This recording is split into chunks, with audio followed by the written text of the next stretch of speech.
હિન્દુ ભાઈ મુસ્લિમ બહેનના દીકરા દીકરીના લગ્નમાં મામેરું લઈને પહોંચતા અનોખા દ્રશ્યો સર્જાયા। આ ઘટના કોઈ ફિલ્મની પટકથા નથી, પરંતુ મહેસાણા જિલ્લાના કસ્બામાં બનેલી સત્ય ઘટના છે। આશરે 25 વર્ષ અગાઉ મજૂરી કામ કરતા મહેસાણાના સુલતાના બીબી અને વડુસણ ગામના સુરતાનજી ઠાકોર વચ્ચે પરિચય થયો હતો। સાથે મજૂરી કરતા કરતા તેમની વચ્ચે ભાઈ બહેનનો એક પવિત્ર અને અતૂટ સંબંધ બંધાયો। આ સંબંધ માત્ર નામ પૂરતો જ મર્યાદિત ન રહ્યો, પરંતુ સમય જતા વધુ મજબૂત બન્યો। જો કે ત્યારબાદ તાજેતરમાં સુલતાના બીબીના પુત્ર અરમાન અને તેમની પુત્રીના લગ્ન પ્રસંગનું આયોજન કરવામાં આવ્યું હતું। આ પ્રસંગે સુલતાનજી ઠાકોરે પોતાની ધર્મની બહેન પ્રત્યેની ફરજ અદા કરતા મામા તરીકેની જવાબદારી સ્વીકારી હતી અને સુલતાના બીબીના પોતાના સગા ભાઈઓ હોવા છતાં સુલતાનજીએ આગળ આવીને 1,01,000 રૂપિયાની રોકડ રકમ સાથે મામેરું કર્યું હતું। મામા જ્યારે મામેરું લઈને પહોંચ્યા ત્યારે ભાવુક દ્રશ્યો સર્જાયા।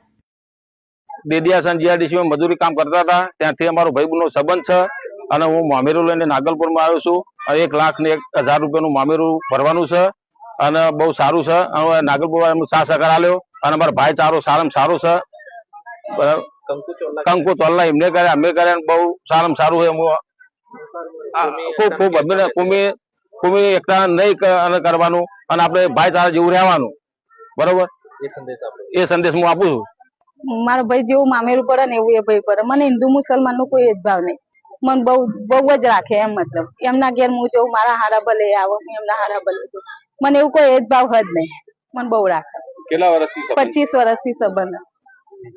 કેવી રીતે વધાવ્યું મામેરું? મામેરું વધાવી ચોલ્લા કરીને વધાવી મેં, કંકુ ચોલ્લા થી વધાવી મેં।